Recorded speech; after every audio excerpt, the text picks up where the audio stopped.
Today on Public Eye News, Jeep maker Stellantis creates a new contract amidst the current auto strike, and Rupert Murdoch has stepped down as the head of Fox News. Liam Yule and Joy will have your weather into the weekend, and Melissa Santor will have your sports recap. I'm Austin Graham. And I'm Brad Seaborg, and this is Public Eye News.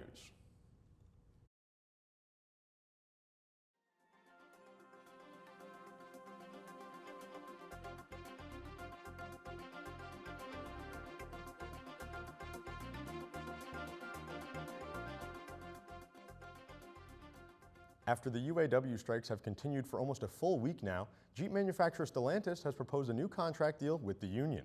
This new contract comes after both General Motors and Stellantis announced fresh layoffs yesterday, citing damage caused by the United Auto Workers strike. A spokesperson from Stellantis said that the offer was primarily focused on non-economic issues. It is unsure whether or not UAW President Shawn Fain would be satisfied by this contract, as he had previously vowed to continue strikes unless serious progress towards agreements was made with Ford, GM, and Stellantis. And a Columbus police officer is being investigated after responding to a call about a father concerned that his 11-year-old daughter was being sexually solicited by an adult man on September 15th. During the response to the home, body cam footage shows the father becoming angry with two officers after one of them repeatedly suggested that his 11-year-old daughter could face charges for producing or recording child sexual abuse content despite the child being a victim. Columbus Police Chief Elaine Bryant stated that both the officer's conduct and any crime being committed against the girl are under investigation, and the department has reached out to the father to apologize. A federal judge dismissed two lawsuits on Monday concerning a Detroit area prisoner whose time incarcerated for dealing drugs inspired the film White Boy Rick. According to the Detroit News, the lawsuit was thrown out by U.S. District Court Judge F.K. Bem after inmate Richard Wirsch Jr. claimed in one of the suits filed that he had been persuaded by law enforcement to assist them while he was just a helpless teenager. Judge Bem's ruling for dismissing the suits comes after federal and local government defendants argued the case be dismissed on the statute of limitations. In her written ruling, Judge Bem stated, "The court has considered all of the arguments presented in the written motions, supplemental briefs, and oral argument, and finds that the plaintiff's claims were untimely and barred by the relevant statutes of limitations. Defendants' motions to dismiss are granted." And in Urbana, Illinois, a 73-year-old man has pled guilty to attempting to burn down an abortion clinic in eastern Illinois earlier this year. Prosecutors said on Wednesday that Philip J. Bino of Prophetstown, Illinois, pleaded guilty to a federal charge of attempting to use fire to damage a building used in interstate commerce. During a search of his vehicle, authorities found bottles of gasoline, a hatchet, road flares, old tires, and a pack of matches. Bino is expected to be back in court in early February next year for his sentencing.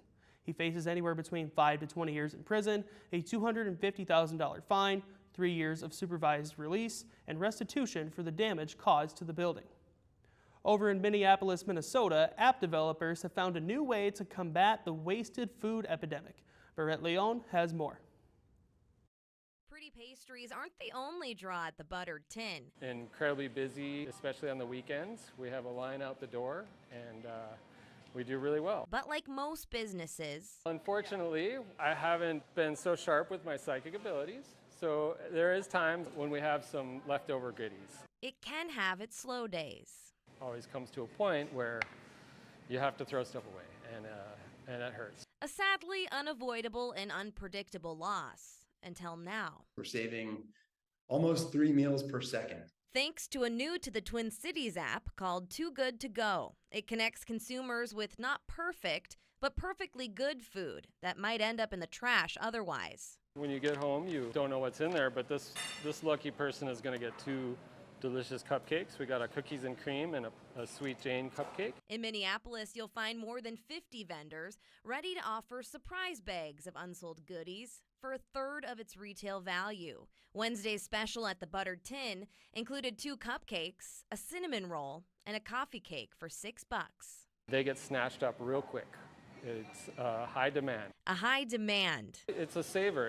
It saves money and it saves food. Serving an even higher mission. We have this vision of a planet with no food waste. It's going to take a lot of work to get there. In Minneapolis, Barrett Leon, WCCO News.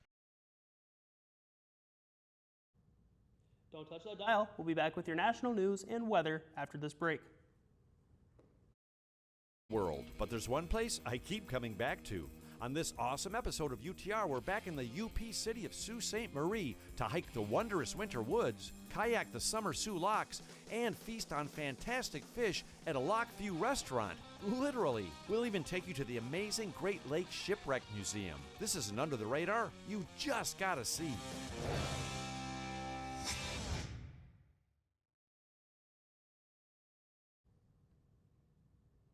Good afternoon, UP. I'm Liam Euland-Joy, here to give you a rundown on today's weather.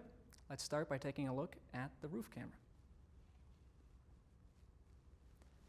As you can see, there's scattered clouds, but it's all in all a beautiful day here at the campus of NMU. No less beautiful, I'm sure, than the rest of Marquette and the UP. Speaking of the rest of the UP, let's take a look at that now. Starting off up in Houghton, holy smokes, they're quite hot up there at 82 degrees. After that is Ironwood, they're 79 degrees and sunny. Iron Mountain is 81 degrees and partly cloudy, while Menominee is 76 and partly cloudy. Escanaba is partly cloudy and 73. Manistique is 70 degrees and partly cloudy. Sault Ste. Marie is 75 and partly cloudy. And Marquette is 75 and partly cloudy. As mentioned, it is partly cloudy and 75 in Marquette, but more interestingly, the winds are blowing, and they're blowing east-northeast at 5 miles per hour. Pressure is 30.16 inches and rising. Tonight it'll be clear with a low of 60 degrees and winds blowing southwest at 3 miles per hour.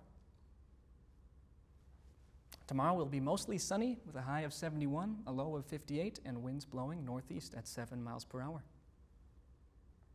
Let's look ahead. On Saturday it will be 63 degrees and cloudy with a it'll be a high of 63, a low of 56 and cloudy this Saturday. Sunday it will be 64 degrees high, partly cloudy, and 53 degrees low. On Monday there will be a high of 63 degrees, a low of 50 degrees, and partly cloudy. With that, let's head back to the desk. Thank you for the weather update, Liam. Looks like it's going to be a nice weekend, eh, Brad? Should be. Should be. Moving into our next story here. As the use of artificial intelligence is on the rise, Pennsylvania state government has announced that they will prepare to use AI in its operations. Democratic Governor Josh Shapiro spoke at a news conference in Pittsburgh yesterday, stating that his administration is looking to publish principles on the use of AI, putting together an AI governing board, as well as developing training programs for state employees. Citizens have stated their concerns with this advancement, but Shapiro said he expects the state government to ensure they are using AI safety in a private sector. And the creator of Fox News has announced that he will be stepping down as leader of Fox's parent company and his News Corp Media Holdings. Despite being 92 years old, Rupert Murdoch is not entirely stepping away from the company, as he will now shift down to become chairman of both companies effective in November. Alongside being the founder of Fox News, Murdoch is also the owner of the Wall Street Journal and the New York Post. His son, Lachlan Murdoch, will become News Corp chairman and continue as chief executive officer of the Fox Corporation. Shifting gears, Rudy Giuliani is under fire once again. New accusations of groping against the former New York City mayor have recently come out against him. Adriana Diaz has more. We will never give up. We will never concede. It was backstage at this speech on the day of the Capitol insurrection that Cassidy Hutchinson says former President Trump's lawyer Rudy Giuliani groped her. In an excerpt from Hutchinson's new book, obtained by The Guardian, she wrote of Giuliani, "Rudy wraps one arm around my body, closing the space that was separating us. I lower my eyes and watch his free hand reach for the hem of my blazer. By the way," he says, fingering the fabric, "I'm loving this leather jacket on you." His hand slips under my blazer, then my skirt. I fight against the tension in my muscles and recoil from Rudy's grip. Giuliani denied the allegations during an interview with Newsmax's Eric Boiling. First, I'm not going to grope somebody at all. False, totally absurd. Giuliani spokesman Ted Goodman told CBS News these allegations are false. Really, it felt personal. It was really sad. That was Hutchinson last year, testifying to Congress about her disgust with the January 6th attack. We were watching the Capitol building get defaced over a lie. It's a lie that Giuliani has fueled by making false claims of election fraud. I'm willing to stake my reputation. The president is willing to stake his reputation on the fact that we're going to find criminality there. Giuliani has since been indicted in Georgia for his alleged role in conspiring to illegally reverse the 2020 election results and pleaded not guilty to 13 charges against him there. As for Hutchinson's claims, they're not the first of their kind against the former New York City mayor. In May, a woman claiming to have been a former employee of Giuliani's filed a $10 million lawsuit accusing him of sexual assault, harassment, and wage theft. Giuliani has denied those allegations.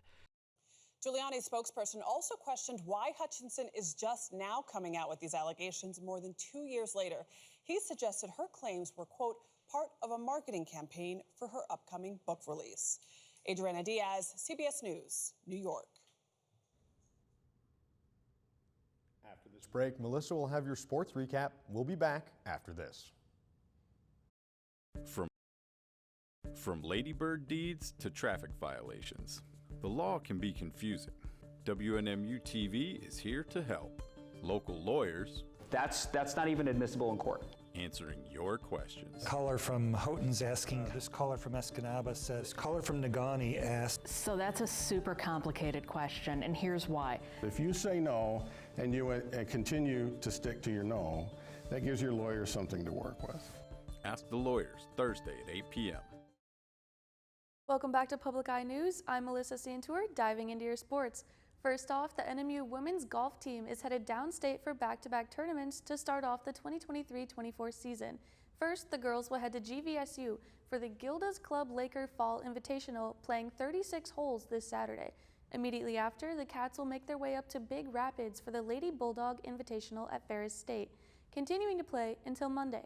Moving into the NFL, Joe Burrow's availability to play in Week 3 is uncertain as he is still working through a calf injury. The Bengals are trying to give him as much time as needed to fully recover, with the hopes that Monday night's game against the Los Angeles Rams will be an option for play. Burrow re-injured his calf in the Bengals' Week 2 loss against the Baltimore Ravens. His original injury happened during training camp, which initially put him out for 6 weeks. Bengals head coach Zach Taylor said they will be monitoring Burrow's injury throughout the week. EFL Championship Soccer Club Leeds is returning to sport's highest court again for their second appeal case revolving around their former striker, Jean-Kevis Augustin. The English Soccer Club is contesting a $30 million salary settlement after a dispute over a transfer agreement involving the French striker during the COVID-19 pandemic. Back in March, FIFA told Leeds that it needed to pay Augustin $30 million for breaching their 5-year contract that was signed during the 2019-2020 season, which was affected by the global pandemic. That's all I have for sports for you today. Let's see what else the news desk has. Thank you for your sports update, Melissa. We do have a few more stories. We're going to start with a northern Michigan woman who was rescued from an outhouse on Tuesday in Otsego County's Bagley Township after she got trapped while trying to retrieve her Apple Watch. Authorities were contacted after bystanders heard the woman screaming for help. The toilet was removed from the outhouse and the woman was rescued safely. It's unknown if she was injured at all or if her watch was found. And the Federal Trade Commission has said that some parents might qualify for a refund from Epic Games Incorporated. If your child purchased virtual gear with your credit or debit card for the popular online video game Fortnite without your knowledge, you might be entitled to financial compensation. This comes after a ruling late last year by the FTC that required Epic Games to pay $520 million in penalties and refunds for causing concerns about children's privacy in Epic's payment methods that tricked users into making unwanted purchases. Well, Austin, have you ever bought any Fortnite skins? I have not. I used to play Fortnite a lot when I was back in high school. Like my little brother would be the one buying the skins. So usually I would come home every day and he would have the skins up, and I was like, what's this? And he was like, oh, it's a new skin. Unfortunately, that's all the time we have for you today on Public Eye News. I'm Brad Seaboard. And I'm Austin Graham. And we'll see you tomorrow. Northern Michigan University Public Television in studios located in Elizabeth and Edgar Hardin Hall.